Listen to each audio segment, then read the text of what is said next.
नमस्कार प्रिय विद्यार्थियों, नंदनी क्लासेस साहित्य चैनल में मैं डॉक्टर यशुकृति हजारे आप सभी का बहुत बहुत स्वागत करती हूँ। आज हम बीए द्वितीय वर्ष हिंदी साहित्य के पाठ्यक्रम में बेईमानी की परत हरिशंकर परसाई जी की रचना को देख रहे हैं। और बेईमानी की परत से पहले हम हरिशंकर परसाई जी का जीवन परिचय के बारे में जानते हैं। आइए चलते हैं हरिशंकर परसाई जी का जीवन परिचय के बारे में। प्रख्यात व्यंग्यकार रहे हैं हरिशंकर परसाई जी। व्यंग्यकार, निबंधकार। हरिशंकर परसाई का जन्म होशंगाबाद मध्य प्रदेश जिले के ग्राम जमानी में 22 अगस्त 1924 को हुआ। किशोरावस्था में ही पिता की मृत्यु हो गई। बहुत संघर्षों से पढ़ाई की। उन्होंने नागपुर विश्वविद्यालय से एमए किया। साहित्य में महत्वपूर्ण योगदान के लिए रानी दुर्गावती विश्वविद्यालय जबलपुर ने उन्हें डीलिट की मानद उपाधि से विभूषित किया। उन्होंने 1943 से 1957 तक शिक्षण कार्य किया। पश्चात वह स्वतंत्र लेखन के क्षेत्र में आ गए। अनेक वर्षों तक साहित्यिक पत्रिका वसुधा का संपादन किया। आप इसे ध्यान रखेंगे कि किस पत्रिका का संपादन किया, तो साहित्यिक पत्रिका वसुधा का संपादन किया।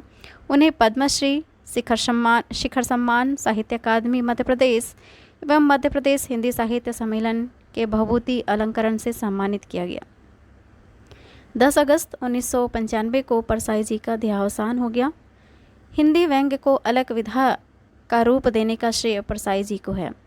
उनके व्यंग्य बेईमान तथा पाखंडी व्यक्तियों और नेताओं के दोमुंहेपन का पर्दाफाश करते हैं। उनकी रचनाओं में हम देखेंगे कि किस तरह के बेईमान तथा पाखंडी व्यक्ति होते हैं और नेताओं के जो दोमुंहेपन दिखाई देते हैं, उसका पूर्ण रूप से पर्दाफाश इनकी रचनाओं में दिखेगा।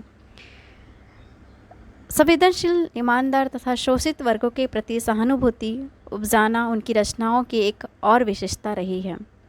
परसाई जी की व्यंग्य दृष्टि अत्यंत उच्च कोटि की है, इसलिए उन्हें स्वातंत्र्योत्तर व्यंग्यकारों में सर्वश्रेष्ठ माना जाता है तथा उनकी तुलना कबीरदास से की जाती है। जिस प्रकार कबीरदास जी की रचना में देखेंगे, कंकर पत्थर जोरी के मस्जिद लय बनाए, ता मुल्ला चढ़ी बाग दे, क्या बहरा हुआ खुदा।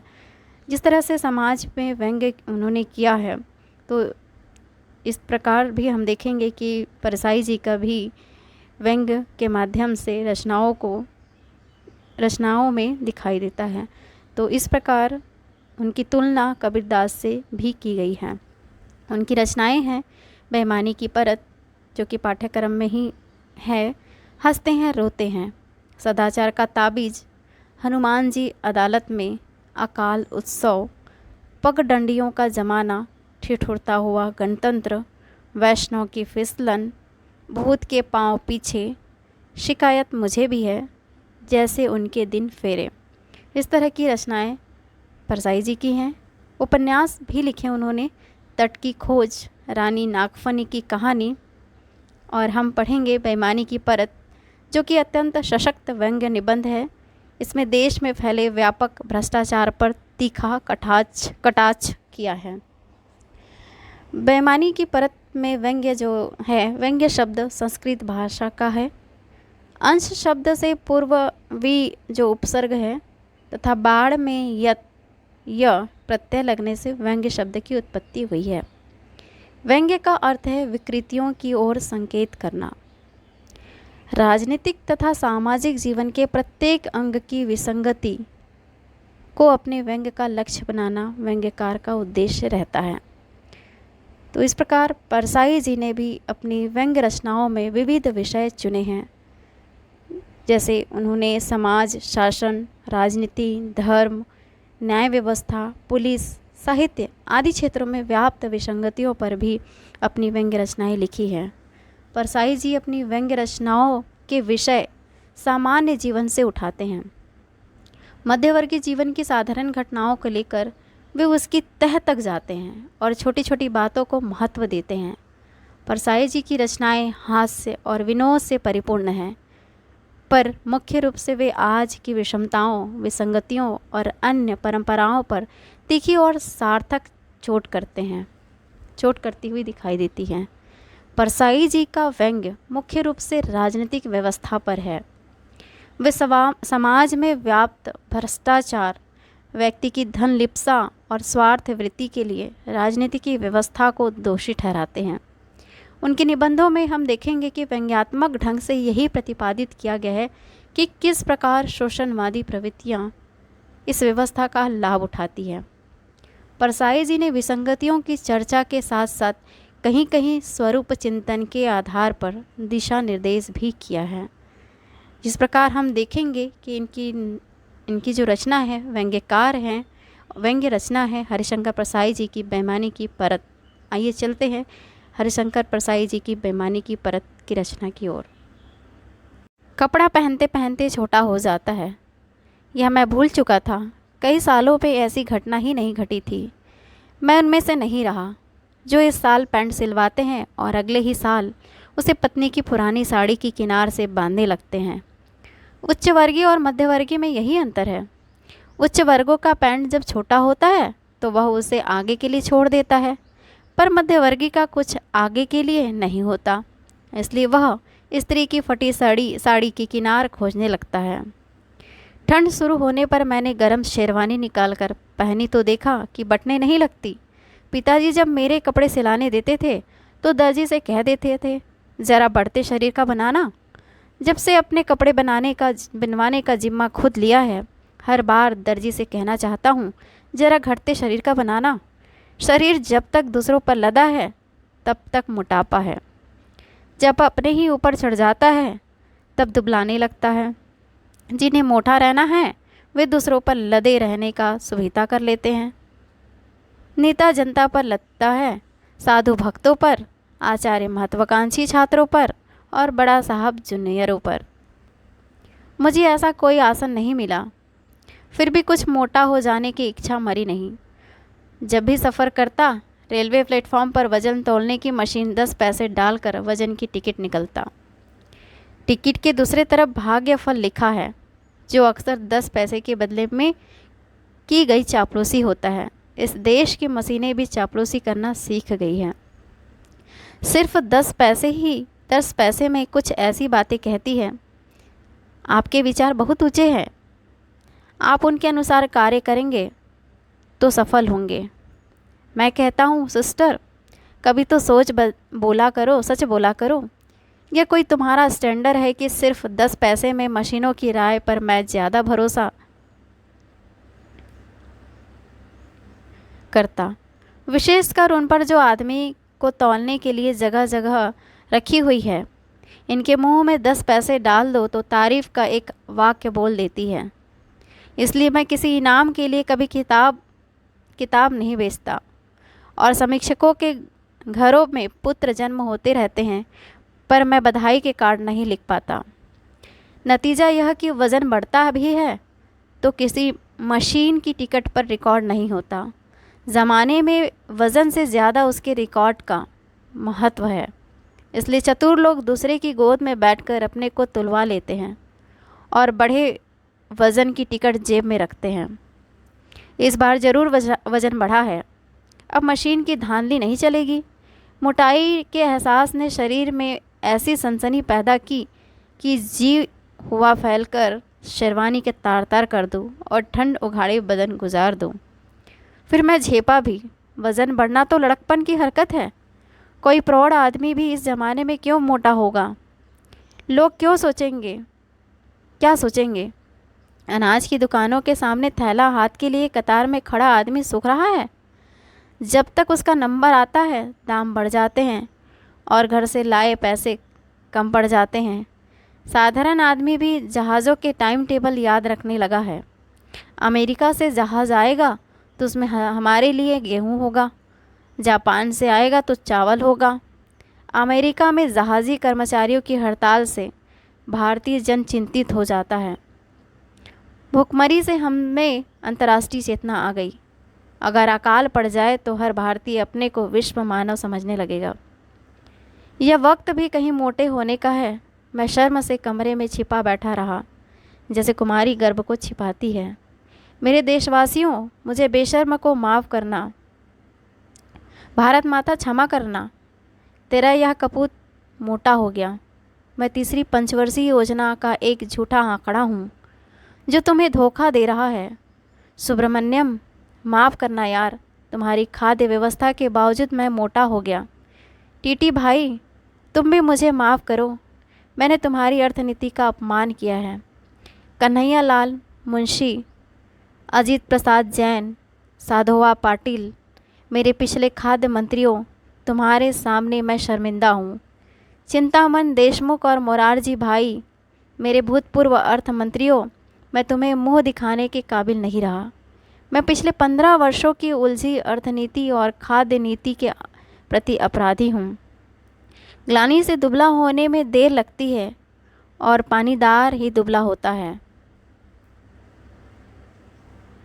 मुझे इस बड़े शरीर की व्यवस्था करनी ही होगी। शेरवानी को खुलवाना ही पड़ेगा। मैंने छोटे भाई से कहा। वह बहुत खुश हुआ और मोहल्ले में जितने लोगों को सूचित कर सकता था कर आया कि मेरा भाई मोटा हो गया है। मैं डरा कि अभी लोग आएंगे और कहेंगे, सुना है साहब, आप मोटे हो गए, बधाई है, ईश्वर सबको इसी तरह मोटा करे। लेकिन शाम तक मैंने लज्जा भाव को जीत लिया। इसमें क्या शर्म की बात है? मोटा हुआ तो मेरा ही शरीर हुआ, मेरे कारण कोई दूसरा तो मोटा नहीं हुआ। मैं इशारे से इस उपलब्धि को बताने भी लगा। दोस्त ठंड की बात करते तो मैं बीच में कह देता, हाँ, ठंड सिर पर आ गई और हमारे गर्म कपड़े छोटे पड़ गए, बटने नहीं लगती। 2-3 दिनों में यह बात फैल गई। मेरे एक बुज़ुर्ग रिश्तेदार यह कहते हैं, मेरे घर आ गए। लड़के ने बताया कि तुम मोटे हो गए। मैंने सोचा चलो देख आएँ। दुर्बलता का मैं अभ्यस्त हो गया था। गर्वपूर्वक दुबला रह लेता था। कोई ऋषि मोटा नहीं हुआ, वे सब सूखे और क्रोधी होते थे। कोई उनके चरण न छुए तो उसे शाप देकर बंदर बना देते थे। पर मैं वैसा दुबला था न वैसा क्रोधी। मैं आजानुभुज और आकंठ टांग वाला हूँ, यानी बैठने में टांगे कंठ तक आ पहुँचती है। सोचता था भुजाओं और टांगों का जो अतिरिक्त भाग है वह बाकी शरीर में चिपका दिया जाए तो ठीक हो जाए। पुराने ज़माने में सुंदरियों के लिए ऐसी सर्जरी होती होगी कि इस अंग का कुछ काटकर उस अंग में चिपका दिया। प्रमाण चाहिए तो बिहारी की यह पंक्ति काफ़ी है। कटी को कंचन कोटि कै, कुचन मध्य धरी दीन। इसमें दोनों ठीक हो गए। एक और तरह की सर्जरी है जिसमें बिना चाकू के पेट काटा जा सकता है। वर्तमान सभ्यता में इस रक्तहीन सर्जरी ने काफ़ी उन्नति की है। जो 10-5 के पेट काट सके उसका पेट बड़ा हो जाता है। वे सारे पेट उसके पेट में चिपक जाते हैं। इस विद्या के विद्यालयों ने मुझे प्रवेश नहीं मिला, वरना मैं भी यह सर्जरी सीख लेता और पेट बढ़ा लेता। यो हमारी पूरी दार्शनिक ट्रेनिंग देह के खिलाफ जाती है। देह की सेवा बड़ी ही बात मानी गई है। 2-3 साल पहले एक मठाधीश स्वामी जी ने हमें यह बात अच्छी तरह समझा दी थी। वे अच्छे पुष्ट और गौर वर्ण सन्यासी थे। तख्त पर बैठे थे और देह की तुच्छता पर ऐसा जोरदार प्रवचन कर रहे थे कि हमें अपने शरीर से घृणा होने लगी थी। अच्छे उपदेशक वे जो अच्छी से अच्छी चीज़ के प्रति नफरत पैदा कर देते हैं।